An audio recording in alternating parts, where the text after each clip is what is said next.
آپ کو یاد ہوگا کہ جب علی مین گنڈاپور صاحب صوبہ خیبر پختونخوا کے وزیر اعلیٰ بنے تھے تو انہوں نے یہ کہا تھا کہ وہ شہباز شریف صاحب کو وزیر اعظم نہیں مانتے اس لیے کہ ان کے خیال میں ان کا جو مینڈیٹ ہے وہ جعلی ہے. لیکن آج ایک بڑا بریک تھرو ہوا ہے اور علی مین گنڈاپور صاحب کی وزیر اعظم شہباز شریف صاحب کے ساتھ اسلام آباد میں وزیر اعظم ہاؤس میں ملاقات ہوئی ہے اور ملاقات میں دونوں طرف سے کافی گرم جوشی کا مظاہرہ کیا گیا, بڑے اہم ایشوز پہ بات چیت بھی ہوئی ہے. لیکن دوسری طرف آپ یہ دیکھ رہے ہیں کہ جو تحریک انصاف ہے اس کی طرف سے یہ اشارہ دیا جا رہا ہے کہ وہ رمضان المبارک میں حکومت کے خلاف کوئی تحریک چلائیں گے. اور آج وفاقی وزیر اطلاعات عطا اللہ تارڑ صاحب نے پریس کانفرنس کیا اور انہوں نے یہ دعویٰ کیا ہے کہ تحریک انصاف کی طرف سے پاکستان کا جو جی ایس پی پلس سٹیٹس ہے اس کو بھی سسپینڈ کرانے کی کوشش کی جا رہی ہے, بلکہ انہوں نے سازش کا لفظ استعمال کیا.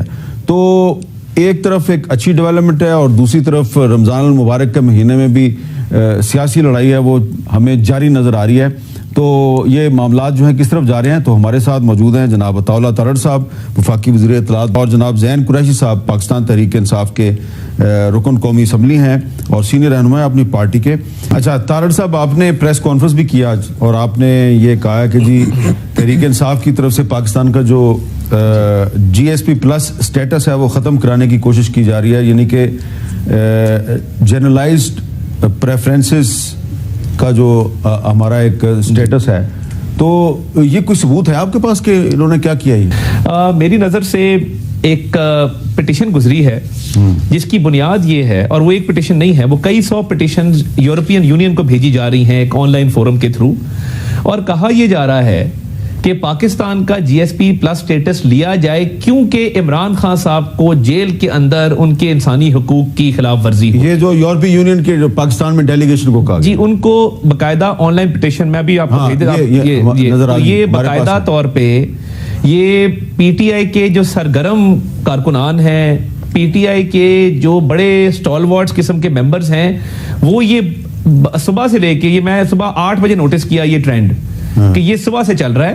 نہیں لیکن اس میں پی ٹی آئی کا لفظ کہیں پہ نہیں ہے. میں عرض کرتا ہوں, یہ دیکھیں نا میرے پاس اس کی انگریزی بھی ہے اور اردو بھی ہے. اگر کوئی شخص عمران خان کے حقوق کے حوالے سے بات کرتے ہوئے اس کو جواز بنا کے یہ کہے کہ پاکستان کا جی ایس پی پلس سٹیٹس آپ ہٹا دیں یا معطل کر دیں, اس میں ہٹانے کا لفظ ہے کہ نظر آ رہا ہے آپ کو؟ جی ایس پی پلس سٹیٹس کو حوالے سے بات کی ہے کہ جی ایس پی پلس سٹیٹس جو ہے وہ یہ ہے کہ میں پورا پڑھ دوں Mr. Khan's health is at risk due to an eye infection and dental issues. Regrettably, he is denied access to preferred medical professionals and timely care, contravening Article 10 of the ICCPR. Furthermore, recent impositions including a media ban and a meeting embargo severely limits his rights to legal counsel and family contact, undermining his human dignity and Pakistan's commitments under GSP plus status. تو یہ وہ کہہ رہے ہیں کہ آپ نے جی S P plus status کے تحت پاکستان نے جو کمٹمنٹ کی تھی اس کی خلاف ہے, وہ اس کی خلاف ہے. اب اس کا کیا مطلب ہے؟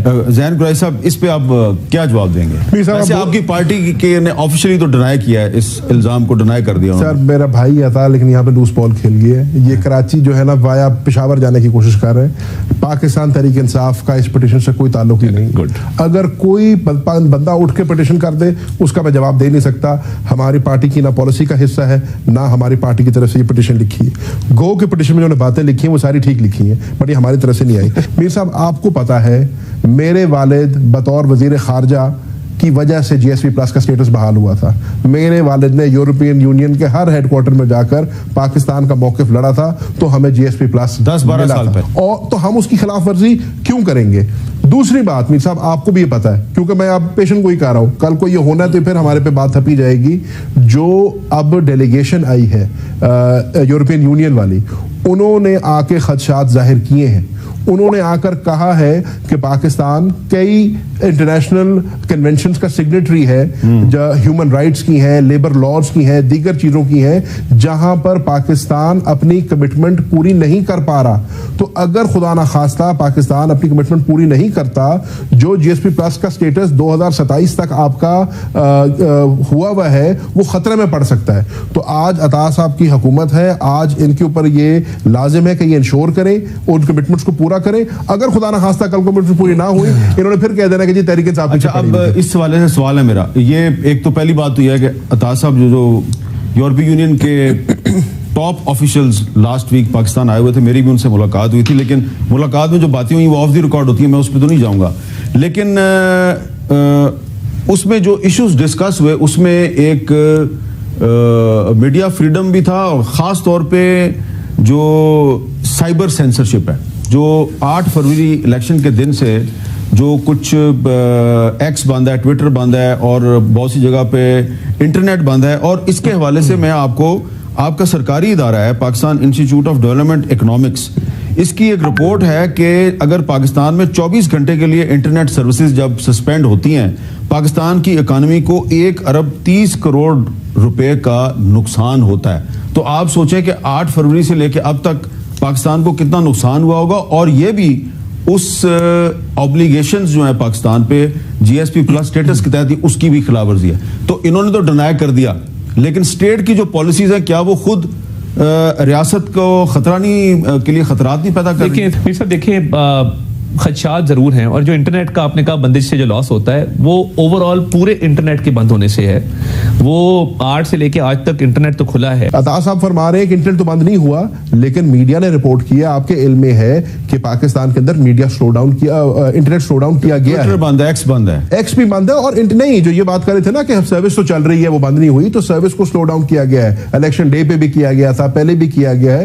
اس کا ایک ڈائریکٹ فائنینشیل اور اکنامک امپیکٹ ہوتا ہے. آپ نے ذکر کر دیا پائٹ کی رپورٹ کا. پائٹ کی رپورٹ کہتی ہے کہ ایک دن بند کرنے سے 1 ارب اور 30 کروڑ روپے کا 1 سے 1.5 ارب کے بیچ کا نقصان ہوتا ہے. تارڑ صاحب یہ بتائیں کہ کیسا لگا آپ کو علی امین گنڈا پور صاحب وزیر اعظم شہباز شریف صاحب کو ملنے آئے؟ تو پہلے تو لگتا یہ تھا کہ وہ نہیں ملیں گے, تو اب وہ ملنے آئے ہیں, تو وزیر اعظم صاحب نے ان کا کیسا استقبال کیا؟ میرا خیال ہے دونوں طرف سے بڑا پرتپاک استقبال ہوا. تو آج باہمی دلچسپی کے امور پہ بھی گفتگو ہوئی, انتظامی امور پہ بھی گفتگو ہوئی, اور یہ ایک بڑی مثبت پیش رفت ہے, اور میں سمجھتا ہوں آنے والے دنوں میں اس کو مزید آگے بھی بڑھنا چاہیے. اچھا, اب میں یہ نہیں کہوں گا کہ علی امین گنڈا پور صاحب جو ہیں وہ کیوں گئے, لیکن ایک سوال جو ہے جو سیاسی صورتحال پہ نظر رکھنے والے لوگوں کے دل میں پیدا ہوا ہوگا, وہ یہ ہے کہ کل الیکشن کمیشن آف پاکستان نے علی امین گنڈا پور صاحب کو نوٹس دیا ہے کہ جی آپ کے خلاف ایک درخواست آ گئی ہے, تو آپ 26 مارچ کو پیش ہوں. تو علی امین گنڈا پور صاحب جو ہے وہ الیکشن کمیشن کے اس نوٹس کے بعد ڈائریکٹ پرائم منسٹر کے پاس پہنچ گئے. یو ٹرن نہیں ہے بہت بڑا؟ میر صاحب میرا نہیں خیال ہے, 2 چیزوں کو اب ہم خود تشبیہ دینا چاہیں تو دے سکتے ہیں. پہلی بات تو علی امین گنڈا پور میرے کسی اور کی طرح بھی پوری اسکروٹنی کر کے صوبائی اسمبلی کے ممبر بنے, ٹھیک ہے نا جی. ہم سارے اپنے گوشوارے دیتے ہیں, ہم اپنی اسکروٹنی کراتے ہیں, جب ہم ایلیجبل ہو جاتے ہیں الیکشن لڑنے کے لیے تو اس بعد اب ہمارے ملک کا المیہ یہ ہے کہ آفٹر دا فیکٹ ہمیں جو ہے نا چیزیں یاد آ جاتی ہیں. میں آپ کو آج کی مثال دیتا ہوں کہ آج 10 ماہ گزر جانے کے بعد مجھے فیصل آباد کے ایک پرچے کے اندر نامزد کر دی ہے, تو آفٹر دا فیکٹ یہ چیزیں آج 10 ماہ کے بعد آج فیصل آباد کے اندر مجھے 15 تاریخ کا نوٹس سرو ہو گیا 9 مئی کے حوالے سے. تو کہنے کا مقصد یہ ہے کہ یہ نہیں ہونا چاہیے. علی امین نے بھی جو بھی قانونی کارروائی ہوگی اس پہ کریں گے. جہاں تک علی امین کا وزیر اعظم کے ساتھ میٹنگ کی بات ہے, تو میرے سمجھنے میں اس کو پازیٹیولی لینا چاہیے. ہم آپ کو ایک کریڈیبل اور کمپیٹنٹ اپوزیشن کا رول ادا کریں گے وفاق کے اندر, پنجاب کے اندر, اور کے پی کے میں جہاں کی عوام نے ہمیں ووٹ دیا ہے, مینڈیٹ ہمیں دیا ہے اور حکومت بنائی ہے, وہاں پہ آپ کو حکومت کر کے دکھائیں گے. علی امین گنڈا پور صاحب نے آج ایک بڑی اہم بات کی ہے. انہوں نے کہا ہے بقول میرے اور بقول خیبر پختونخوا کے ہمارا جو حصہ بنتا ہے بجٹ کے اندر ہمیں وہ نہیں مل رہا, 1500 ارب روپے کا. اور وہ انہوں نے ڈیمانڈ کی ہے وزیر اعظم سے. ہم جہاں مینڈیٹ چوری ہونے کی بات ہے, ہم آج بھی موقف پہ کھڑے ہیں. ہم آج بھی مانتے ہیں کہ ہمارا مینڈیٹ پہ ڈاکہ ڈلا ہے, اور ہم قانونی کارروائی بھی کر رہے ہیں, ہم اس کا پروٹیسٹ بھی کر رہے ہیں, اور ہم الیکشن کمیشن میں بھی گئے ہوئے ہیں, اور وقت آنے پر ہم کورٹس میں بھی جائیں گے. وہ والی ہماری اپنے حقوق کی جنگ